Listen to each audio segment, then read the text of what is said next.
I woke up to the sound of birds and a strange voice shouting, "Welcome to Karen's Creek Trail. Please stay together." I blinked, sat up in bed, and stared out the window. There, right past my barn, was a pack of middle-aged strangers in matching neon shirts stomping through my woods like they were on a school field trip. One lady was carrying a granola bar like it was a hiking baton.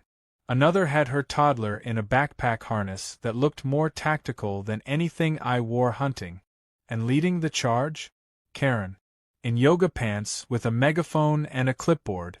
I hadn't even had my coffee yet, and someone was giving guided tours of my land. Now let me back up. The land in question? My great-grandfather bought it after fighting in the war. It runs from the bubbling creek down below all the way to the rocky ridge up top. Every tree, every stone, every patch of wild mushrooms, mine. It's been in the family for generations, and I've kept it pristine. Quiet. Peaceful. Except now, thanks to Karen, my new neighbor with more opinions than sense, it was starting to look like the kickoff to some amateur wilderness marathon. The first time I saw her was about a month back. I was out by the shed, refilling a grain bin, when this little white dog, not a bark but more of a squeak, ran past me wearing a pink tutu. That's not even a joke. A literal tutu.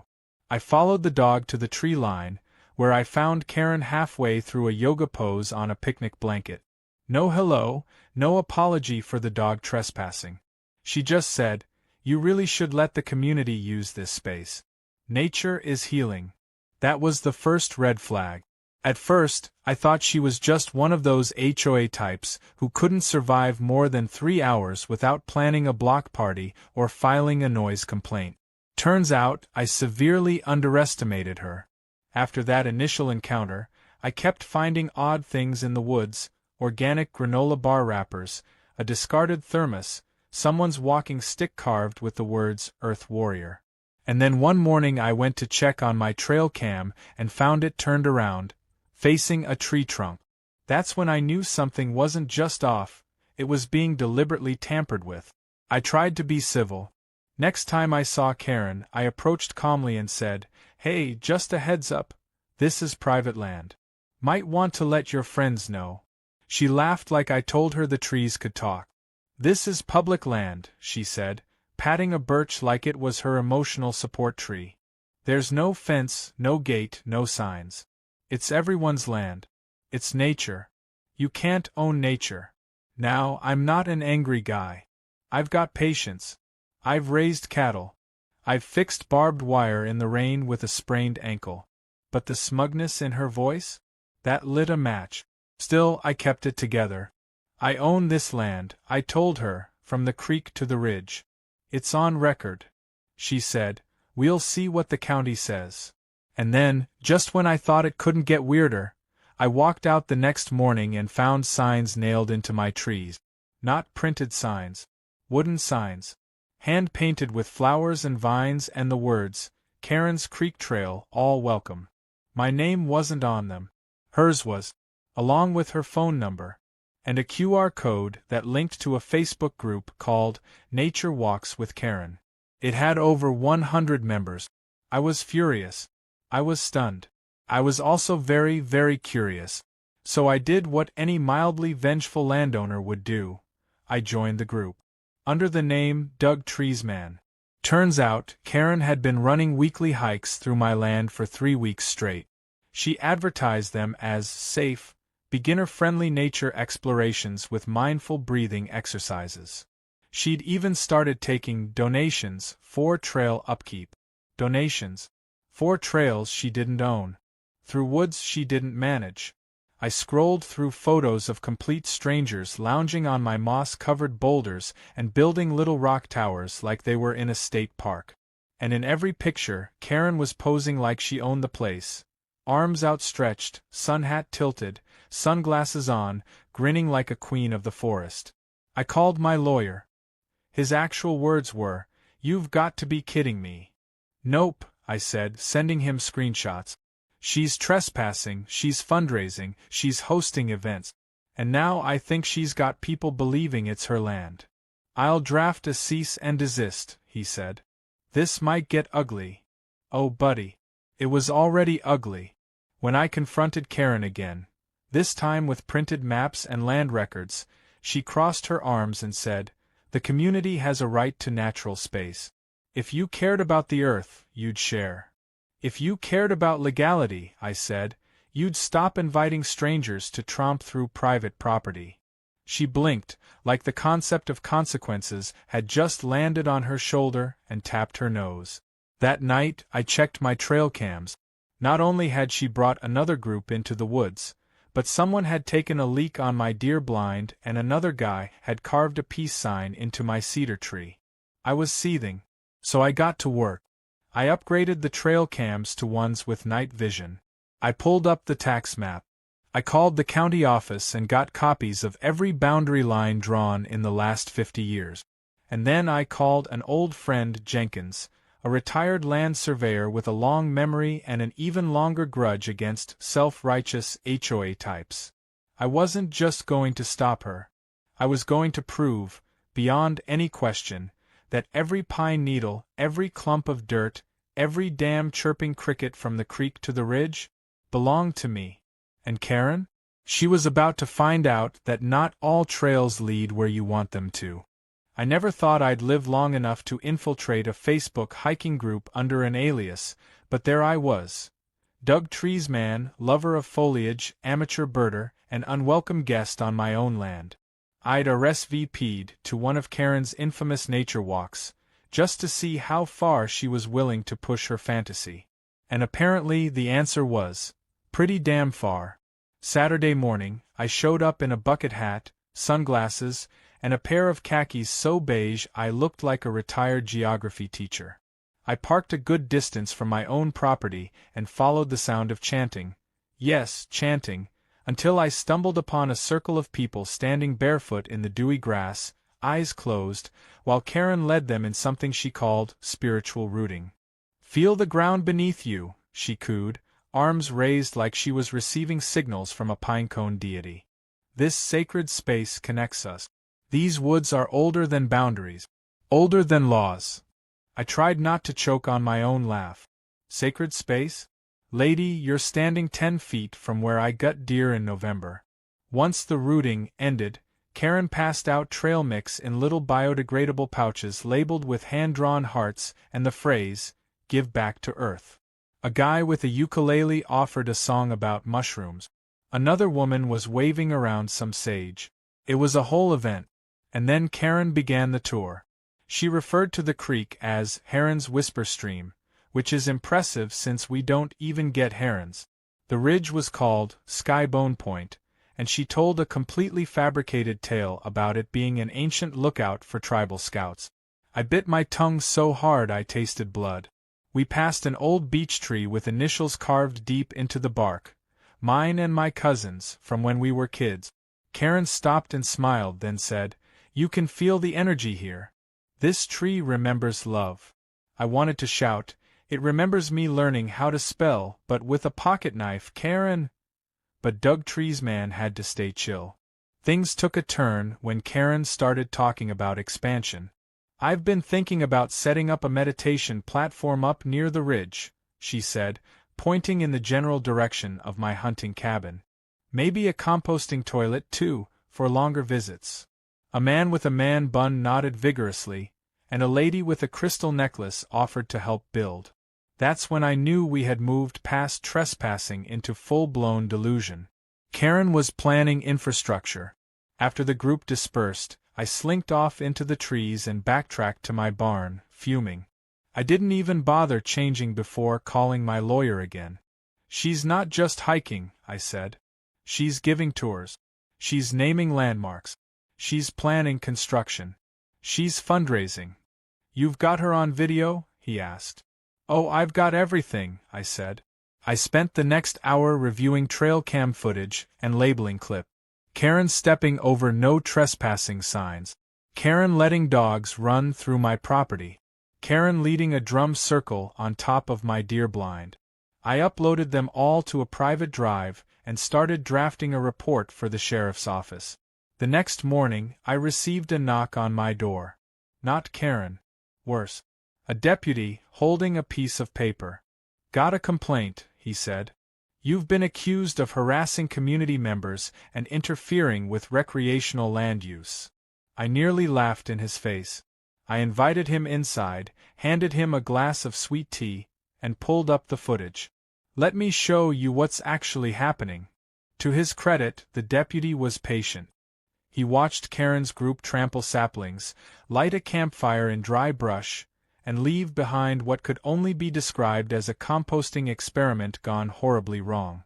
By the end, he was shaking his head. People think nature means they can just do whatever they want, he muttered. She's planning to build a toilet, I said. Not anymore, he replied. He promised to talk to her and file a formal warning. That would have satisfied me, if Karen hadn't gone nuclear the next day. A local Facebook group exploded with a post titled, "Gatekeeping Nature, One Man's Greed," and whose picture was right at the top. Mine. From a blurry distance, taken with what I assume was a potato camera. The caption read, "This man is threatening a beloved local nature guide with lawsuits for walking through the woods. He says he owns the land. But nature belongs to everyone." Suddenly I was public enemy number one in a town I'd lived in my whole life. Someone tagged my business. Someone else posted a fake story about me yelling at a child on a bike. There were hashtags, memes. One showed me dressed like a troll guarding a bridge with the words, "Keep out," photoshopped across my face. I couldn't believe it. Karen had weaponized social media like a pro. Her followers were donating money to her Trail Defense Fund, and she was posting updates about legal persecution by private land barons. It would have been funny if it weren't so infuriating. But the worst part? She filed a petition with the county. A real one. With signatures. She wanted my land reclassified as public green space under a little-known clause that allowed for community stewardship review if a property was ecologically significant and underutilized. It was garbage, of course. But it was legal garbage, and it meant I had to fight back through official channels. So I did what I always do when the stakes are high. I called in the cavalry. Jenkins, my old surveyor friend, came out of retirement with a thermos of black coffee and a mission. We walked the entire property line together, marking every old boundary, flagging every original stake. He brought out a yellowed folder filled with handwritten notes and survey maps older than Karen's hiking boot. I scanned them, backed them up, and printed a dozen copies. And just to be safe, I filed for something extra. A conservation easement through a state-run preservation program. It wouldn't turn my land into a park, but it would give me extra protection under environmental law. If Karen so much as moved a rock without permission, I could have her fined for ecological disruption. While Jenkins helped me prep for war, I checked Karen's Facebook again. She was planning a full moon forest celebration the following weekend, with singing bowls, and lanterns, and, apparently, interpretive dance. I took a deep breath and watched a video of her rehearsing her spirit animal moves in my woods. This wasn't just a neighbor dispute anymore. This was a campaign. And if Karen wanted to take this public, I was more than ready to show the whole county just how private my land really was. The petition hearing was set for a Thursday morning, and by the time it rolled around, I had a folder so thick it could have doubled as a doorstop. It was stuffed with maps, timestamps, survey records, and enough trail cam footage to qualify as a documentary. I wore a clean button-up, polished my boots, and even combed my hair, which I only do for court, weddings, and the occasional funeral. I wasn't nervous, not exactly, but I'd be lying if I said my hands didn't feel a little colder than usual. Karen had turned this entire mess into a public crusade, and I knew exactly how this town could be when drama got involved. People came out of the woodwork just to have opinions. When I pulled up to the county office, there were already cars filling the lot, with a few more parked in the grass. I recognized some faces, neighbors I hadn't seen in years, folks from town who'd never set foot on my land but probably knew about Karen's Creek Trail from social media. And standing front and center, beaming like she was about to receive an award for bravery, was Karen herself. She wore a flowing green dress and a flower crown like she was about to marry a tree. Her clipboard was in one hand, a reusable coffee mug in the other, and that same smug grin plastered across her face. Inside, the meeting room buzzed like a wasp nest. There were folding chairs set up, half filled with people who'd come to support public nature access, and the other half likely just bored retirees looking for entertainment. The county commissioners sat at the front, looking like they'd rather be anywhere else. I took my seat quietly and waited for the nonsense to begin. Karen went first. She stood tall, gave her little speech about community wellness and spiritual healing, and handed over a petition with 573 signatures. She even brought a slideshow, for heaven's sake. One picture showed a kid holding a frog, another was of someone meditating under a tree, and one featured her group building a little stone circle next to my creek, apparently now called the Energy Spiral. The room oohed and awed. Karen bowed slightly, like she was presenting her application for sainthood. Then the commissioner asked, "And where exactly is this land you're requesting access to?" Karen gestured dramatically toward me. "This is the space the community has already connected with. The forest stretching from Whisper Creek to the upper ridge." I stood. "It's my land," I said flatly and opened my folder. For the next 20 minutes I went through the documentation. Original property lines, tax records, notarized deeds. Then I brought out the photos. Karen leading tour groups, Karen painting rocks, Karen hammering signs into trees with her phone number printed on them. I showed the drone footage, 2 clear aerial shots of her little gatherings, her lantern-lit drum circles, and even a compost bin tucked behind a boulder like it was camouflage. The commissioners looked increasingly uncomfortable. But I wasn't done yet. I introduced my witness. Jenkins, my 72-year-old surveyor with a voice like gravel and a grudge the size of Nebraska. He wheeled in a whiteboard and unrolled a massive topographical map with original property lines dating back to 1954. Every tree, every inch confirmed that Karen's entire hiking fantasyland was smack in the middle of my land. The room went quiet except for the squeak of the markers as Jenkins redrew the lines in red and underlined my name. Then came the kicker. I handed over a printed screenshot of Karen's old Facebook post from 3 years ago, before she lived next door, where she had taken a selfie by my posted sign that read, "Private property, no trespassing." Her caption read, "Found a gorgeous forest but couldn't go in. Guess I'll just dream." The commissioner raised his eyebrows and passed it to his colleagues. Karen's face dropped for the first time all day. "She knew it was private," I said. "She's known the whole time. But she decided to take it anyway. Then she spun it into a public performance." Karen tried to recover, saying she was misled by unclear boundaries, and had every intention of collaborating with local landowners. But the damage was done. The commissioners went into a side room for 10 minutes. When they came back, their decision was swift. The petition to reclassify my land was denied unanimously. Furthermore, Karen was issued a formal trespass warning and told that any further unauthorized use of the land would result in legal action. It felt like winning a boxing match with words and paper cut. But the Karen show wasn't over yet. Not even close. The very next morning, I heard the unmistakable sound of chainsaws. At first, I thought it was the county trimming roadside trees. But then I realized the noise was coming from behind the ridge. I hopped on my ATV and sped up the trail. And what do I find? 2 hired landscapers with gas-powered saws, cutting away underbrush near the very area Karen had once described as perfect for her meditation platform. She wasn't just trespassing now, she was trying to develop. I yelled for them to stop and shut the machines down. They did, confused. "We were told this was part of a community project," one of them said.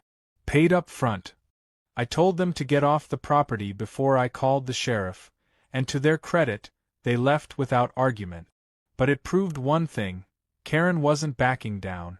She'd lost in court, been slapped with warnings, and still thought she had a right to control the land. So I went inside, pulled out the paperwork I'd prepared but hadn't yet filed, and made a call. By the end of the day, I had officially enrolled my land in the state's Environmental Conservation Program. It wasn't just mine anymore, it was protected. That meant if Karen or anyone else messed with it, they weren't just trespassing on private property. They were violating state-level conservation law. A few days later, I posted a public update. Not aggressive, just factual. I included documentation of the conservation agreement, a few trail cam clips of the damage Karen's group had caused, and a friendly reminder that all further entry would be treated as a violation subject to fines and possible arrest. It went viral. People started deleting their posts defending Karen. Some even reached out to apologize. The meme about me being a bridge troll got edited. Now it read, "Protective Forest Dad." Karen didn't say anything publicly after that. She went quiet. But I wasn't naive enough to think it was over. Not yet. If I knew one thing for certain, it was that Karen didn't like losing. And somewhere out there, behind her smile and soy candles and wildflower decals, she was planning something. Something stupid. Something that would push this whole thing past the point of no return. It was 4 days after the petition denial when I woke up to the sound of a bang so loud it rattled my bedroom window. Not a gunshot. Not thunder. Something else. Something mechanical and angry. I rolled out of bed, threw on boots, and grabbed my binoculars. Out past the tree line, I could see dust rising in thick clouds. The sound of grinding metal followed. I jumped on the ATV and tore down the old gravel trail, already half expecting what I'd find. But I still wasn't prepared. Karen had gone full rogue. Up on the ridge, near the clearing she'd once declared perfect for moon ceremonies and communal breathwork, there was now a backhoe. A real, gas-guzzling, foundation-digging machine, and behind it, a crew of workers unloading lumber and what looked suspiciously like prefab paneling. She wasn't just clearing brush this time. She was building something. And standing in the middle of it all, like she was directing a movie set, was Karen. Clipboard in hand, sunglasses on, pointing dramatically while a guy with a tool belt nodded and took note. I stopped the ATV so hard I nearly flipped it. My voice came out in a bark. "What the hell is this?" Karen turned, surprised to see me, then adopted her usual calm and condescending voice.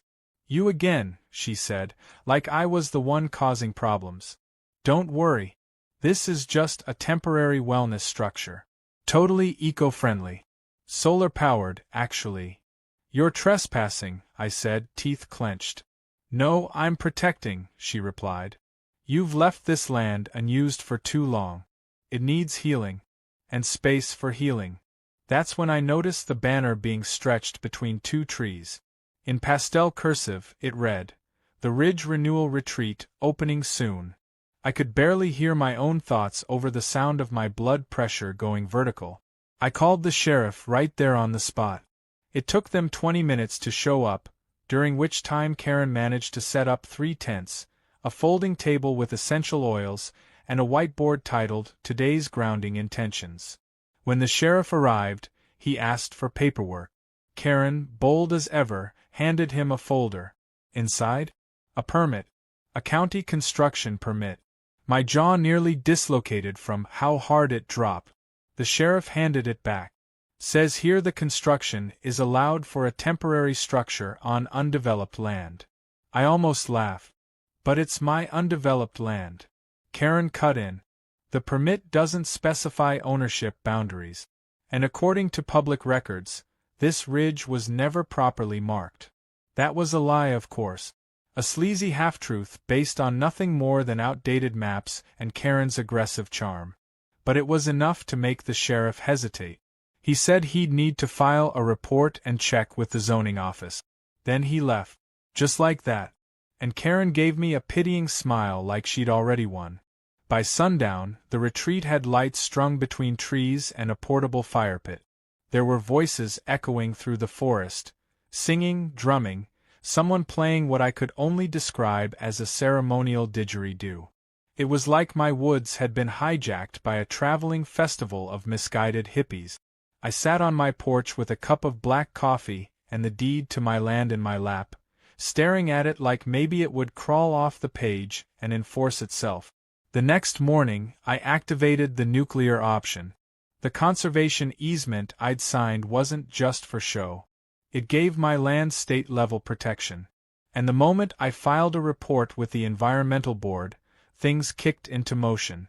They sent an inspector within 48 hours, a guy in khakis and a polo shirt who looked like he hated confrontation but loved paperwork. He brought a drone, a measuring tape, and a very serious expression. I walked him up to the ridge, showed him everything, and watched his eyebrows climb higher with every step.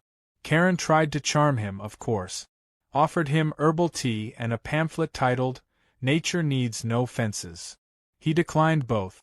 Then he spent 2 hours taking measurements, photographing tree damage, and writing things down in a notebook with alarming speed. The next morning, a formal violation notice was taped to one of the retreat tents. Karen tore it down and stomped back to her car like a toddler who'd been told she couldn't have candy for breakfast. But the damage was done. The state had opened a file on her. She'd poked the wrong bear, and this one had legal claws. What followed was a slow but deeply satisfying unraveling. The retreat was declared an illegal development on protected land. Karen was hit with fines. The workers left. The tents were confiscated. Her permit was voided, and a formal order was issued barring her from entering the property. But the final straw came 2 weeks later, when she was served with a civil suit. Not just mine. 3 other neighbors had joined me, all of whom had been harassed, lied to, or misled by her various antics over the past few months. The lawsuit was stacked with evidence, and her defense was as flimsy as her homemade trail signs. The HOA, which had once backed her as their darling of sustainability, turned on her quickly. Apparently, homeowners didn't like being dragged into environmental lawsuit, or being publicly associated with illegal forest retreat. Karen resigned from the board before they could vote her out, but not before she sent out one final email about toxicity, repression, and capitalist control of natural spaces. I kept it. Framed it, actually. Right next to the mounted trout I caught in the creek the week after she moved out. Because yes, she moved out. She sold her house 3 weeks after losing the case.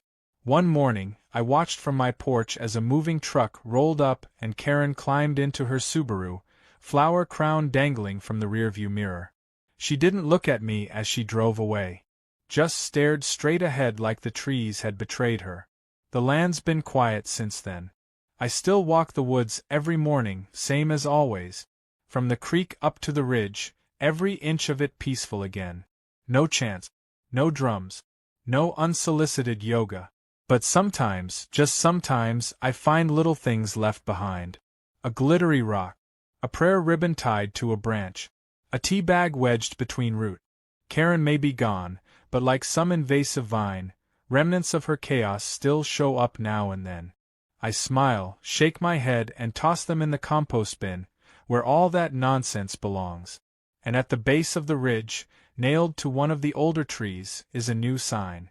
Carved in cedar, finished with oil, and made to last. It reads, "Private land. From the creek to the ridge. No exceptions."